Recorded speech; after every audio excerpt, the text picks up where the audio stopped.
നമസ്കാരം. ഇന്ന് നമ്മൾ പറയാൻ പോകുന്നത് ക്ലോക്കുകളെ കുറിച്ചാണ്. പ്രധാനമായിട്ട് 2 തരത്തിലാണ് നമ്മൾ ക്ലോക്കിലെ സമയം പറയുന്നത്. ഒന്ന് 12 മണിക്കൂർ, അതായത് 12 അവേഴ്സിലും, പിന്നെ രണ്ടാമത് 24 മണിക്കൂറിലും, 24 അവേഴ്സിലും.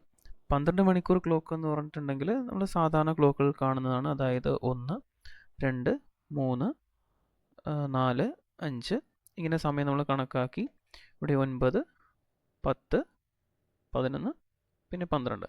ഈ ഒരു രീതിയിലാണ് 12 മണിക്കൂർ ക്ലോക്ക് പോകുന്നത്.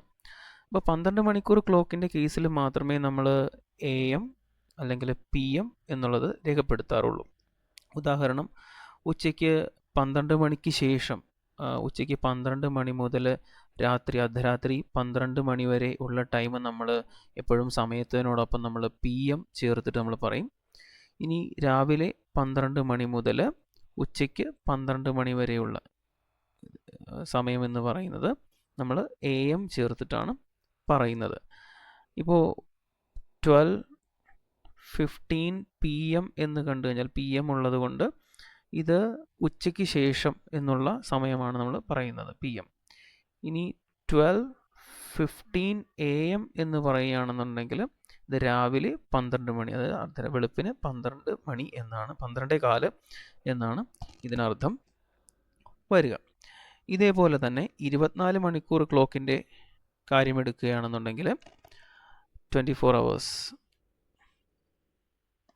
ക്ലോക്കിൻ്റെ കാര്യമെടുക്കുക. നമ്മൾ നേരത്തെ പറഞ്ഞ പോലെ ക്ലോക്കിൽ സമയം പോകുന്നത് 12, 1, 2, 3, 4, 5 ഇങ്ങനെ സമയം പോകുന്നു.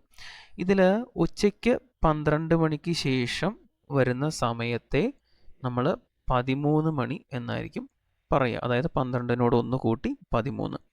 2 മണി എന്ന് പറയുമ്പോഴേക്കും 14 മണി എന്നായിരിക്കും പറയാം. 3 മണി എന്ന് പറയുമ്പോൾ 15 മണി അങ്ങനെയായിരിക്കും പറയാം. ഇതിങ്ങനെ കറങ്ങി വീണ്ടും ഇവിടെ 11 എത്തുമ്പോഴേക്കും നമ്മൾ പറയുക 23 മണി എന്നായിരിക്കും പറയുക. വീണ്ടും ഇത് അർദ്ധരാത്രി 12 എത്തുമ്പോഴേക്കും നമ്മൾ പറയുന്ന സമയം എന്ന് പറയുന്നത് 00, അത് 00 എന്നുള്ളതായിരിക്കും. ഈ 00 എന്ന് ഡിനോട്ട് ചെയ്യുന്നത് അർദ്ധരാത്രി 12 മണി എന്നുള്ളതാണ്. അതിനുശേഷം 1 മണി എന്നുള്ളത് പറയുമ്പോഴേക്കും സാധാരണ നമ്മൾ പറയുന്ന 1, 2 എന്ന് പറയും. ഇങ്ങനെ 1, 2 എന്ന് പറഞ്ഞ് കാണുമ്പോഴേക്കും അത് രാവിലെയുള്ള സമയമാണ്. ഇവിടെ ശ്രദ്ധിക്കേണ്ട മറ്റൊരു കാര്യമാണ്, 24 അവേഴ്സ് ക്ലോക്കിൽ, അതായത് 24 മണിക്കൂർ ക്ലോക്കിൽ ഒരിക്കലും നമ്മൾ AM, PM എന്നിങ്ങനെ 2 കാര്യങ്ങൾ നമ്മൾ പറയാറില്ല. അത് 12 അവേഴ്സ് ക്ലോക്കിൽ മാത്രമേ നമ്മളത് ഡിനോട്ട് ചെയ്യാറുള്ളൂ.